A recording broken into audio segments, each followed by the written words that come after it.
Olá, boa noite, seja bem-vindo à nossa aula 3 da disciplina Ética na Saúde. Boa noite a todos vocês que estão aqui participando ao vivo com a gente no nosso projeto ao vivo da nossa disciplina. Lembrando que nós temos um chat e você pode participar com perguntas a qualquer momento e nós respondemos, ok? Na nossa aula de hoje nós vamos falar a respeito de avaliação de riscos e benefícios em pesquisas biomédicas. Por que é importante avaliar os riscos e os benefícios nas pesquisas biomédicas? E quais as implicações que a realização de uma pesquisa com seres humanos pode ter? Então, o que é uma pesquisa biomédica? A primeira pergunta, né, que a gente tem que fazer. O que é uma pesquisa biomédica? É quando você vai fazer algum tipo de pesquisa que envolva ser humano. Então, tem a ver com a biomedicina, ou seja, tudo que tem a ver com o corpo, com a mente e com alguma coisa que vai impactar diretamente na vida dessa pessoa. E a gente vai ver na nossa aula de hoje quais são os riscos e quais são os benefícios envolvidos nas pesquisas. E quais são as implicações, né, de uma realização de uma pesquisa. Uma pessoa pode ter um impacto emocional, pode ter um impacto físico, pode ter algum tipo de impacto de locomoção, às vezes a pessoa precisa se locomover para participar dessa pesquisa, ou algum tipo de agravo na sua saúde. Então, tudo isso a gente vai começar a observar para poder ver se aquela pesquisa realmente vale a pena ou não. Qual a grande questão relacionada com as nossas pesquisas atualmente? Nós tivemos, na época do nazismo, práticas realizadas que levaram milhares de pessoas à morte e muitas pesquisas com seres humanos sem nenhum tipo de autorização foram realizadas, causando mutilações graves e até mesmo a morte. Nessa imagem aqui, você está vendo, essa imagem daqui, gêmeos, percebe que são bem parecidos? Isso era muito comum, pesquisa com gêmeos. E teve até mesmo médicos da época do nazismo, que foram condenados depois no Tribunal de Nuremberg, que a gente até vai ver um trechinho do filme, que mostrava que justamente pegavam-se gêmeos, trocava o braço de lugar, tirava o braço de um, colocava no outro, implante, até mesmo cabeça, cortava a cabeça de um, colocava no lugar do outro, para saber o que ia acontecer, já que eram gêmeos. Então, atrocidades imensas aconteceram, e para que essas atrocidades com a humanidade não voltem a acontecer, é que foi criado, então, hoje, vários tipos de códigos para proibir que pesquisas com seres humanos sejam realizadas contra a vontade dessas pessoas ou sem uma autorização prévia, e ainda que coloquem em risco a vida dessas pessoas, que era o que acontecia naquela época. Então vamos falar um pouquinho do Tribunal de Nuremberg. Ele aconteceu em 1947 e uma das consequências impostas aos criminosos nazistas ao final da guerra foi justamente o chamado Julgamento de Nuremberg. Nesse julgamento, tem uma foto aqui para você no seu vídeo, o que aconteceu? Várias pessoas consideradas criminosos de guerra, vários médicos e pessoas envolvidas em pesquisas com seres humanos, que eles consideravam como seres humanos inferiores, e a gente sabe que não existe isso de ser humano superior ou inferior, todos nós temos os mesmos direitos, todos nós somos iguais perante a sociedade. E é muito importante a gente colocar isso para que a gente não se coloque numa situação, enquanto profissional de saúde, de julgar a outra pessoa. Precisamos sempre prestar atenção na saúde daquela pessoa. Então vamos ver a respeito disso um vídeo que esclarece qual era o pensamento daquela época. Vamos ao vídeo. Sem mais perguntas. Eu quero esclarecer uma coisa. Eu não tolerava crueldades gratuitas. Não entrou o vídeo? Entrou agora. Meus homens estavam lá para eliminar pessoas, não para atormentá-las. Qualquer erro de conduta dos guardas era punido. Eu asseguro.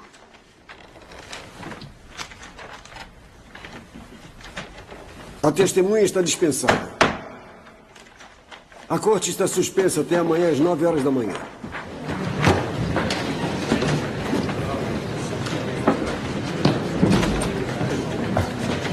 Por favor, eu gostaria de conversar com o Sr. Tess. Sim, senhor. Comandante, o senhor acha que os judeus que assassinou mereciam esse destino?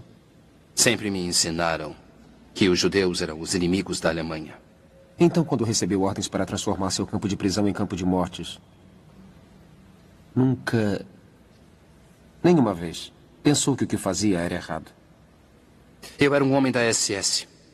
Fomos treinados para obedecer ordens sem pensar. Um caçador de ratos pensa se é errado matar ratos?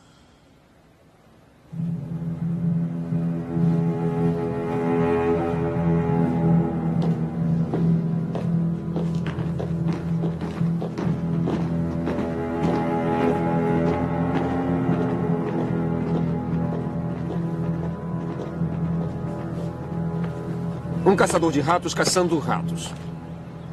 É esse tipo de ideia necessário para realizar assassinatos em massa aprovados pelo Estado? Não é só obediência cega, mas também uma crença de que suas vítimas não são humanas? Posso fazer uma pergunta? O que foi Hiroshima? Não foi a experiência médica de vocês? Os americanos teriam jogado bombas tão facilmente na Alemanha como fez no Japão, matando tantos civis quanto fosse possível? Eu acho que não.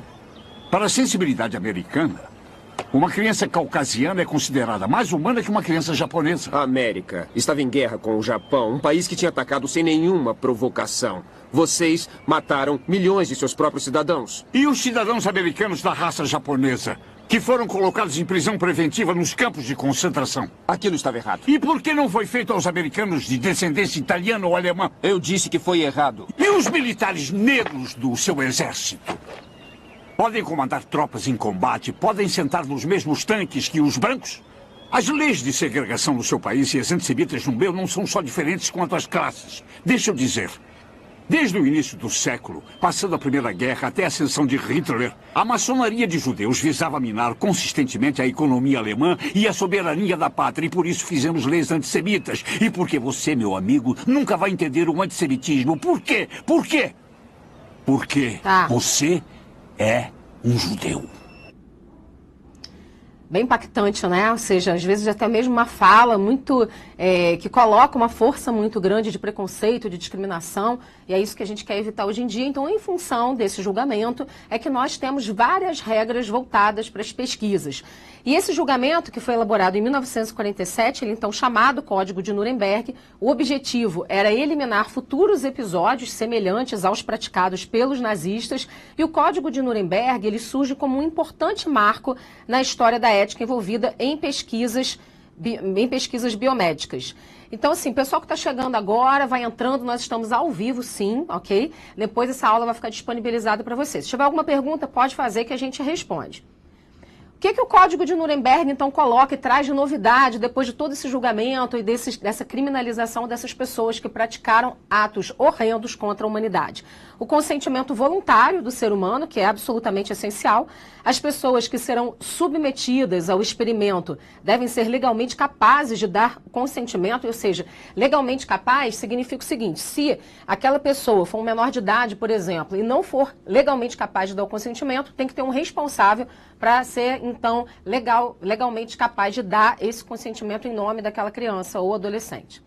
Uma obrigatoriedade também de explicar às pessoas a natureza, a duração e o propósito do experimento, os métodos segundo os quais será conduzido esse experimento, as inconveniências e os riscos esperados, os efeitos sobre a saúde ou sobre a pessoa do participante que eventualmente possam ocorrer devido à sua participação no experimento. Ou seja, cada vez mais esclarecer essa pessoa para que ela possa querer ou não participar de um determinado experimento.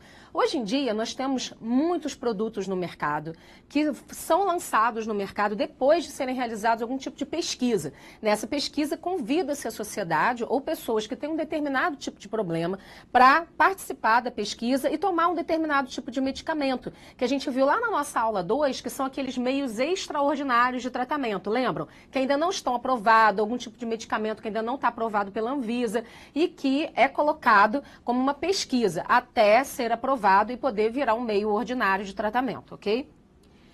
O dever e a responsabilidade ainda de garantir a qualidade do consentimento repousam sobre o pesquisador que inicia ou dirige um experimento ou se compromete nesse experimento. O experimento, ele deve ser tal que produza resultados vantajosos para a sociedade, que não possam ser buscados por outros métodos de estudo, mas não podem ser feitos de maneira casuística ou desnecessariamente. Antes da gente ter certeza que aquela pessoa precisa ser colocada em risco, ou a vida da pessoa ser colocada em risco, a gente precisa ter certeza que aquela pesquisa ou aquele tipo de tratamento, ele é realmente necessário para a sociedade, que ele vai trazer algum tipo de benefício para a sociedade como um todo e para as pessoas que têm um determinado tipo de doença. Que áreas que isso é mais comum? AIDS, Câncer, então nós temos muitas pesquisas relacionadas a câncer, doenças, arteriosclerose, doenças que realmente têm um problema muito grande, trazem um transtorno muito grande para a sociedade, que muitas vezes ainda não foi detectada uma cura muito grande, como por exemplo também Alzheimer. Então temos algumas doenças que têm mais pesquisas do que outros tipos de doença, ok? Mas lembrando que sempre o experimentador, ele que é aquele pesquisador, ele que é o responsável pela pesquisa, tá? O experimento ele tem que ser conduzido de maneira a evitar todo o sofrimento e danos que são desnecessários, quer esses danos sejam físicos ou materiais. E não deve ser conduzido qualquer experimento quando existirem razões para acreditar que pode ocorrer morte ou invalidez permanente. Ou seja, a pessoa que está realizando aquela pesquisa, ela precisa ter uma noção muito grande quais são os riscos que está colocando uma outra pessoa que está sob os seus cuidados. Porque quando um profissional de saúde vai realizar uma pesquisa, supõe-se que ele conhece quais são os benefícios de um determinado produto que ele está propondo a ser colocado no mercado e também quais são os riscos, ou seja, tanto os benefícios quanto os riscos. Isso é muito comum, se você parar para pensar, nas indústrias farmacêuticas, porque as indústrias farmacêuticas, quando elas vão lançar um novo medicamento no mercado, elas precisam colocar lá na bula, a gente tem até um bulário na internet, né, para você que é da área da saúde, é interessante você saber. Então, as empresas elas, de medicina e de farmacêutica, elas são obrigadas a colocar no bulário todas as informações referentes àquele medicamento. Quais são os efeitos colaterais, os possíveis efeitos colaterais, para que serve, qual é a fórmula daquele medicamento, quais são os riscos e qual é a porcentagem da população que participou de uma amostra, ou seja, de uma pesquisa, que teve enjoo, ou que teve dor de cabeça, ou que teve uma úlcera, que teve um sangramento, ou seja, todos os tipos de situações encontradas durante a pesquisa precisam ser relatados e estar descrita nessa bula. Ainda temos, esse experimento, ele deve ser conduzido apenas por pessoas cientificamente qualificadas. Então, claro que dentro da área farmacêutica, um farmacêutico, na área médica, um médico, na área psicológica, um psicólogo, na área de nutrição, um nutricionista, e assim vai.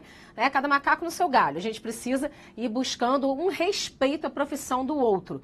Cada profissional estudou, fez uma graduação, né? Você está aqui estudando e você não pode nem se meter na área do outro e nem o outro se meter a fazer o seu trabalho. O que pode é compartilhar informações em prol do benefício de um paciente, mas sempre pensando que a responsabilidade técnica é de acordo com a área que você estudou e que você se graduou.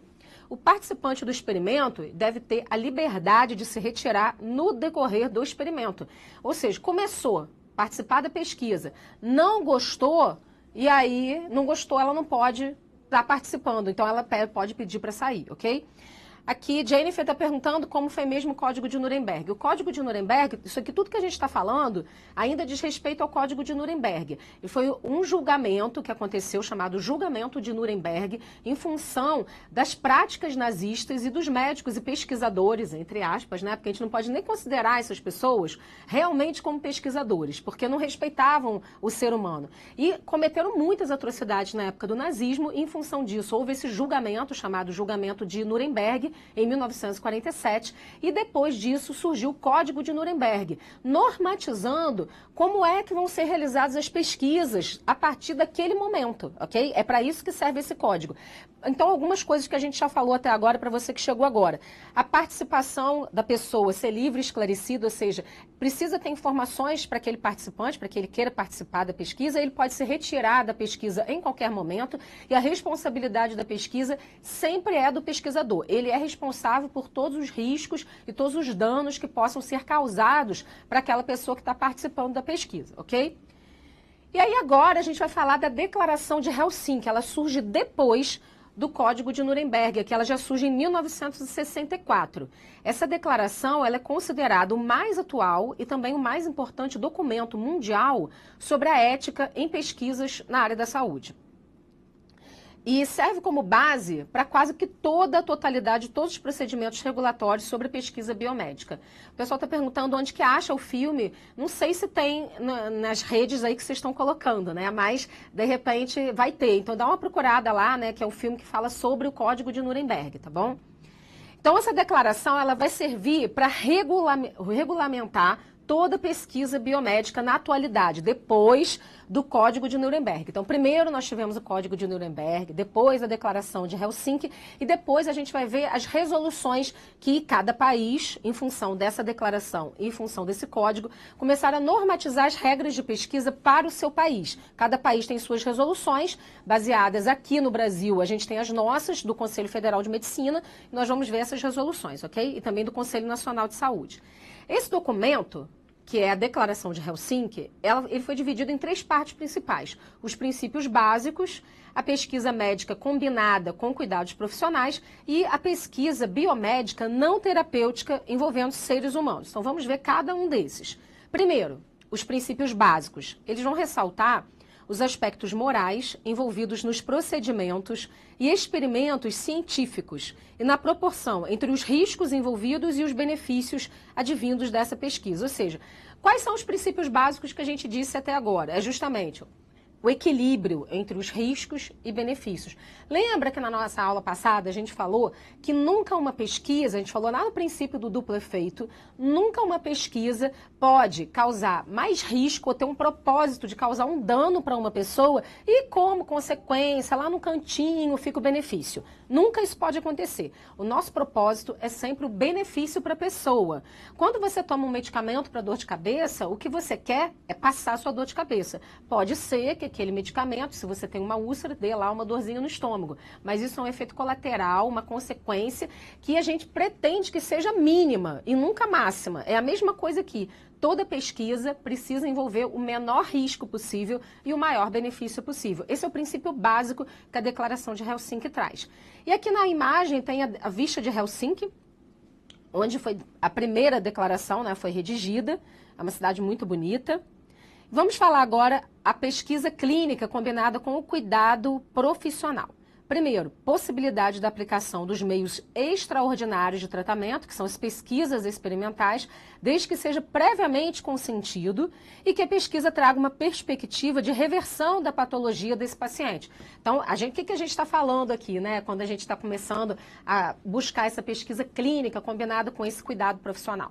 Que a pesquisa ela vai ser sempre um meio extraordinário. Porque o meio ordinário é aquele medicamento que você encontra na farmácia, é quando você vai ser internado, já tem um tipo de cirurgia para fazer, já tem um medicamento já no hospital que você vai tomar, já tem um tipo de injeção específica. É diferente de quando você está se submetendo a uma pesquisa que ainda não foi aprovado, nenhum método pela Anvisa, que é a nossa Agência Nacional de Vigilância da Saúde, né, que regulamenta todos os medicamentos que são aprovados e distribuídos no país. Então, não adianta. Quando a pessoa hoje vai lançar um medicamento novo no mercado, a Anvisa ela tem que regulamentar, tem um número esse medicamento para que possa ser vendido numa farmácia. Não sei se vocês lembram, há bem pouco tempo, a gente teve uma discussão muito grande a respeito da cannabis, porque ajuda em pessoas que têm muitas convulsões, epilepsia, determinadas doenças específicas, né? E em alguns países ela já é usada como uma questão medicinal. E no Brasil não era usada, e muitos pais de crianças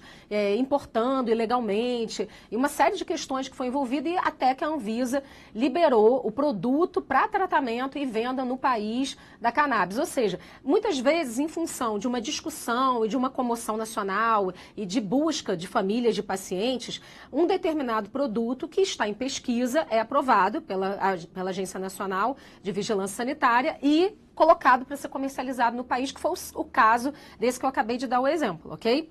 Então, aqui nós temos pesquisas extraordinárias. Essas é a pesquisa clínica. E o que é uma pesquisa clínica não terapêutica? O médico pesquisador ele é o responsável pela saúde do paciente, no qual os procedimentos experimentais são efetuados. Mesmo com o consentimento explícito dessa pessoa, a responsabilidade sobre danos ou consequências é sempre do médico pesquisador. O sujeito ele pode cancelar o seu consentimento ou solicitar o seu encerramento, a participação dele em qualquer momento. Então, uma pesquisa clínica não terapêutica, o que isso significa? Quando você vai num médico e vai fazer um exame, isso é uma pesquisa clínica terapêutica, porque você está sendo cuidado por alguém, ok? Mas quando é não terapêutica, é porque é uma pesquisa experimental. ainda está em fase de elaboração, não tem um medicamento aprovado, e você está se submetendo àquele medicamento novo para saber se vai dar o efeito que aquela indústria farmacêutica deseja que dê, sempre pensando num benefício para a população. Essa é a ideia, de utilizar um medicamento que tenha determinados benefícios para determinadas doenças. Por isso que a gente pensa, clínica terapêutica é uma coisa, que é quando você vai no médico, vai fazer um exame de rotina, que você vai se consultar porque você está com uma dor, isso é uma clínica terapêutica. Uma clínica não terapêutica tem a ver com as pesquisas, ok?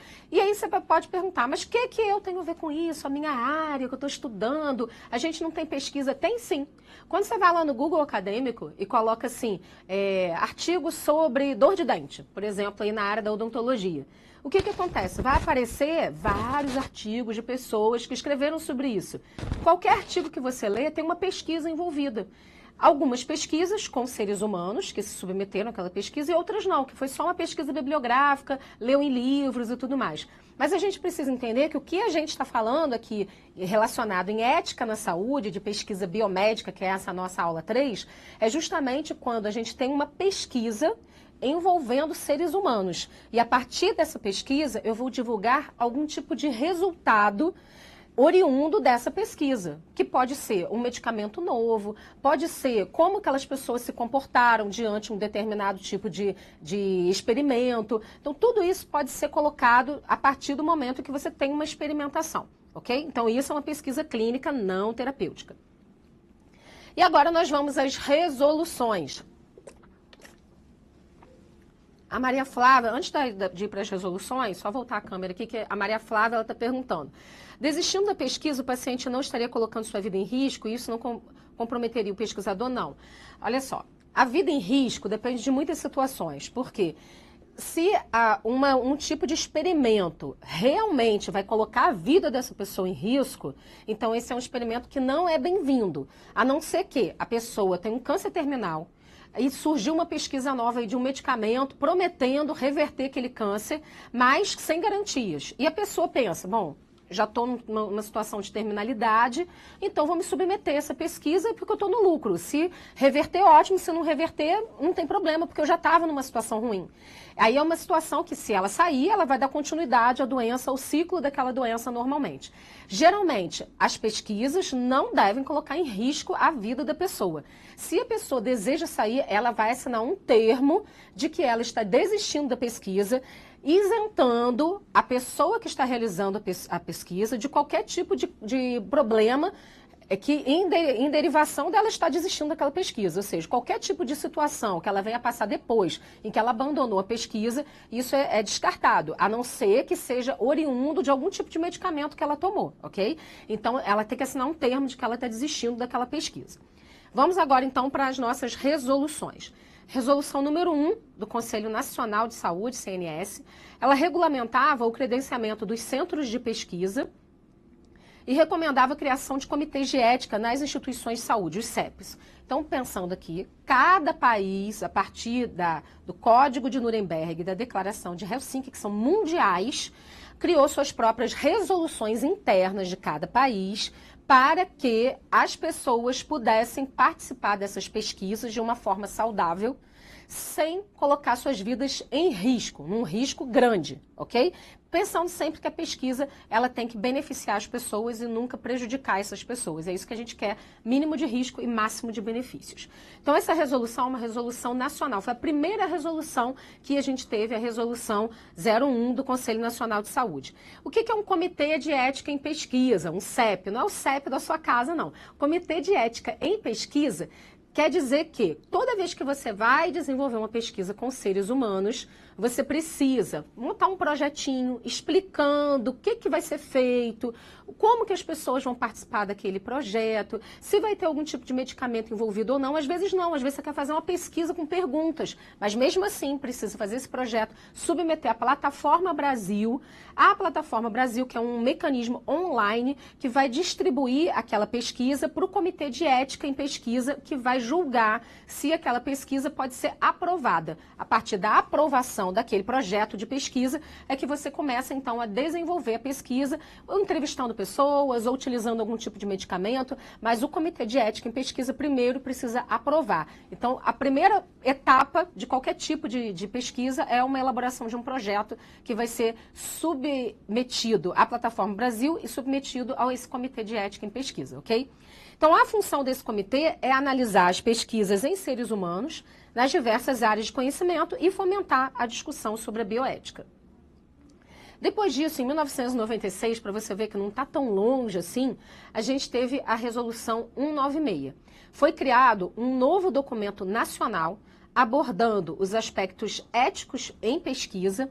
E essa resolução 196 de 1996 do Conselho Nacional de Saúde, ela foi elaborada pelo Ministério da Saúde para normatizar as diretrizes de todas as pesquisas que envolvessem seres humanos no território nacional.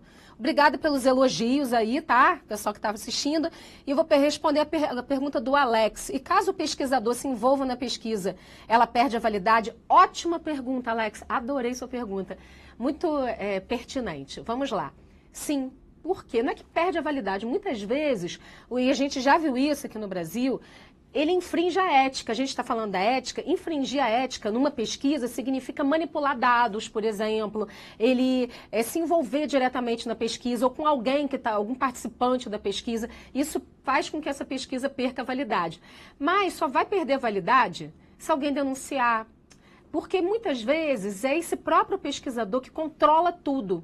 Então, tem que chegar ao conhecimento do Comitê de Ética para que o Comitê de Ética tome algum tipo de providência. Infelizmente, no Brasil ainda funciona assim. Porque a ética, ela parece que é algo meio que invisível, né? E as pessoas nem sempre adotam essa ética na sua vida privada e nem na sua vida profissional. Em muitos casos as pessoas adotam, mas quando elas infringem a ética, acaba tendo um prejuízo para alguma pessoa e até mesmo para a sua própria pesquisa. Mas como que a gente vai ter conhecimento disso?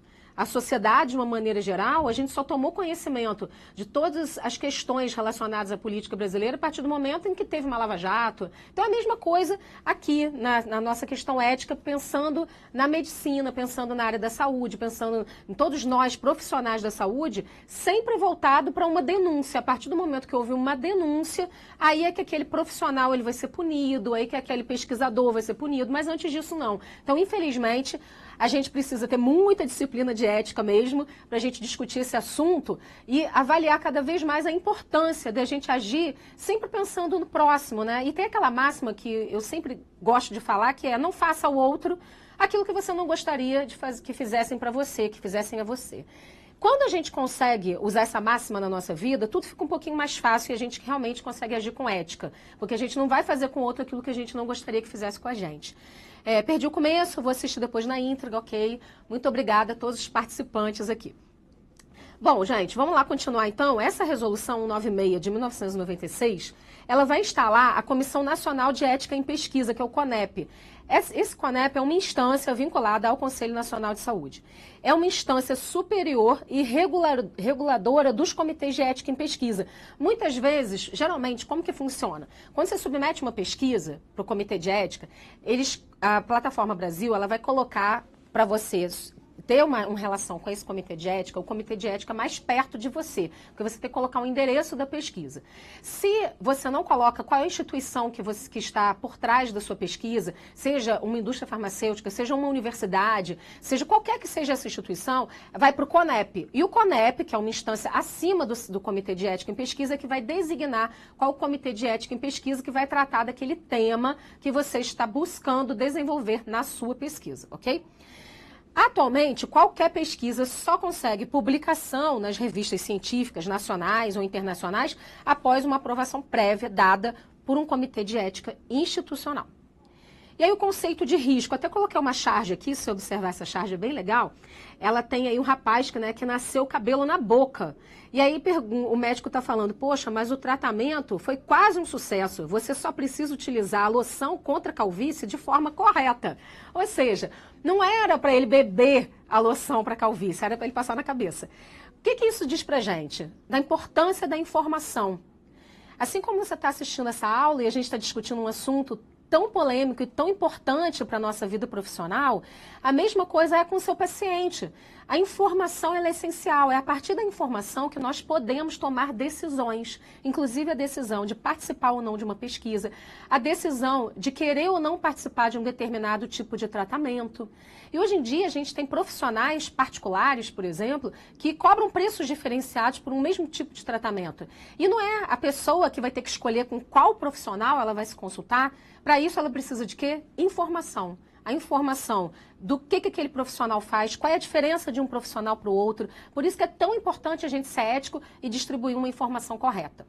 Então vamos falar do conceito de risco. Essa resolução 196 determinou na parte 5 riscos e benefícios que considera-se que toda pesquisa envolvendo seres humanos envolve risco. Ou seja, se você decidiu parar na porta do seu prédio que você mora, com um questionário, uma prancheta, um questionário. Você gosta de pegar o ônibus tal? Quando você atravessa a rua, você olha para o lado direito ou para o lado esquerdo, ou olha para frente. Qualquer pergunta que você faça, você está entrevistando pessoas. Então, é uma pesquisa que envolve pessoas, mesmo que não envolva um medicamento. Então, também precisa passar por um comitê de ética. Porque algum tipo de pergunta pode causar um constrangimento, a pessoa pode ficar mais introspectiva naquele momento. Se for uma pergunta que lembra algum trauma dela, essa pessoa pode ficar abalada emocionalmente. Ou seja, não é simplesmente sair fazendo pesquisa por aí, ok? Então, toda pesquisa envolve um risco. Os danos, eles podem ser imediatos ou tardios, individuais ou coletivos. Estabelece o entendimento de risco como a possibilidade de dano, previsto ou não, ao sujeito da pesquisa, ou indiretamente à coletividade como uma consequência da mesma. Olha só, teve uma pergunta aqui do Gabriel, qual seria então a função da resolução 96? Essa resolução, ela visa estabelecer critérios para dentro do Brasil, a partir daquelas normativas colocadas pelo Código de Nuremberg e pela Declaração de Helsinki, lembra que eu falei que são universais, que são mundiais, colocar uma resolução que trate desse assunto nacionalmente. Ou seja, como que a gente vai regulamentar aqui no Brasil as pesquisas com seres humanos? Então, é uma resolução que visa regulamentar. E aí vai tratar da questão do risco, da questão do consentimento informado, e todas as evoluções vêm só colocando isso em pormenores, ok? Então, a gente tem que prever um dano.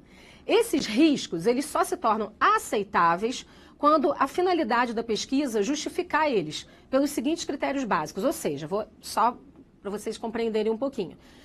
Quando é que os riscos se tornam aceitáveis? Nós temos riscos e benefícios em toda pesquisa, mas em algumas situações, os riscos, mesmo sendo graves, eles são aceitáveis. Então, nós vamos ver agora em que exceções os riscos são aceitáveis no desenvolvimento de uma pesquisa. Vamos lá. Se a pesquisa oferecer uma elevada possibilidade de entendimento, prevenção ou alívio do problema que afeta aquela pessoa.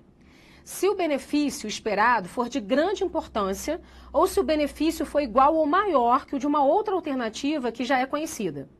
E não se pode considerar como inexistente um risco desconhecido, ou seja, não é porque a gente não conhece a dimensão da ocorrência de um risco que a gente vai simplesmente descartar esse risco. Se eu não sei, eu tenho que prevenir para que ele não ocorra, tá? E por isso, procedimentos de análise prévia e prevenção de riscos são tão importantes em pesquisas científicas. Então vamos aqui, Lívia, existe alguma pesquisa sobre ética de um profissional, tipo aula denúncia específica? Tipo, alguma denúncia específica, vai depender da situação, né? A gente tem várias denúncias a respeito de vários profissionais. Cada conselho tem, dentro do seu próprio conselho CRP, Conselho Regional de Psicologia, CRM, Conselho Regional de Medicina, CRO, Conselho Regional de Odontologia, CRF, Conselho Regional de Farmacêuticos. Então, por aí vai, tá? A gente tem vários tipos de conselhos. E esses conselhos, dentro deles, eles têm um setor que vai avaliar a questão ética, que é o Comitê de Ética, dentro do próprio CRM, ou do CRP, ou dentro do próprio conselho. E o que vai acontecer? Esse conselho, ele vai avaliar todas as denúncias e vai começar a avaliar aquela pessoa, vai abrir uma investigação sobre a conduta ética daquele profissional, a partir de uma denúncia. Se for comprovado que aquela pessoa realmente teve uma conduta antiética, ele corre o risco de perder o credenciamento dele no conselho e não poder mais exercer sua profissão. Nós temos visto isso com vários médicos, vários profissionais de saúde das mais diversas áreas, tá?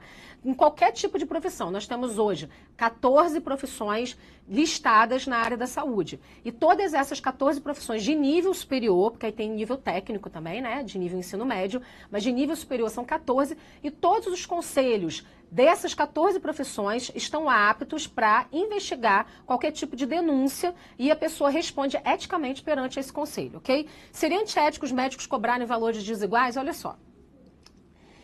Existe uma tabela, tá? Entre mínimo e máximo. Então, dentro desse mínimo e máximo, as pessoas cobram os valores que elas quiserem, tá? Então, esses valores desiguais acontecem mesmo. Valor igual hoje só existe no SUS ou algum tipo de cooperativa médica. Então, vamos lá, vamos continuar aí falando agora do princípio da precaução. A Conferência das Nações Unidas sobre o Meio Ambiente e o Desenvolvimento, ou simplesmente Rio 92, vai retomar esse antigo preceito grego conhecido como princípio da precaução. Eu coloquei aqui uma imagem que diz o seguinte: aviso, padrão de segurança no local de trabalho. Ele está colocando um aviso do padrão de segurança, mas ele está com um monte de cadeira, banquinho aqui, ó, correndo o risco de cair aí, ó. A imagem que mostra bem que eu não posso estar falando de uma coisa fazendo outra. Tem que ter coerência, né, gente? Na vida e na vida profissional, tanto na pessoal quanto profissional, a gente tem que ser coerente com o que a gente está praticando, com o que a gente está sugerindo. Então, esse princípio da precaução é o cuidado necessário para que seja possível antecipar danos à saúde ou à segurança das pessoas, mediante a ausência de certeza científica da inexistência de riscos de danos, devem ser tomadas todas as medidas necessárias na prevenção de efeitos indesejáveis. Esses efeitos indesejáveis é o seguinte: por exemplo, se você sabe que você vai fazer uma limpeza na sua casa com um produto, como por exemplo, soda cáustica. Você sabe que aquele produto, se encostar na sua pele, se cair no seu olho, vai machucar, vai causar um ferimento. Então, o que você vai fazer? Você vai botar uma luva, você vai botar uma bota. Você não toma um cuidado? É a mesma coisa quando você vai fazer, ou mesmo quando você estiver limpando o banheiro com água sanitária. Estou dando exemplos bem simples para você poder compreender que você vai ter que tomar medidas para que você não se machuque, não é? Um profissional que vai estar trabalhando com eletricista, como eletricista, por exemplo, num fio, ele não vai ter que usar um equipamento de segurança, que a gente chama de EPI, o equipamento de proteção individual. Então, da mesma forma, quando a gente vai fazer uma pesquisa, a gente também precisa ter cuidados, ok? Vamos falar então da atual resolução 466 de 2012. Ela é considerada a regulação norteadora da ética em pesquisa envolvendo seres humanos no Brasil, incorpora a ótica do indivíduo e das coletividades sob o enfoque dos 4 referenciais básicos da bioética que a gente falou na aula passada: autonomia, não maleficência, beneficência e justiça. E alguns termos importantes que essa resolução traz. Pesquisa envolvendo seres humanos. Então, o que é uma pesquisa envolvendo seres humanos? É aquela que, individual ou coletivamente, envolva o ser humano de forma direta ou indireta, na sua totalidade ou partes dele, incluindo o manejo de informações ou materiais. Todo o progresso e seu avanço deve sempre suspeitar e sempre levar em consideração a dignidade, a liberdade e a autonomia do ser humano, que está lá, gente, nos direitos humanos de 1948. Eu aconselho todo mundo a ler a Declaração Nacional, a Declaração Universal dos Direitos Humanos de 1948. Vale a pena você buscar na internet e ler.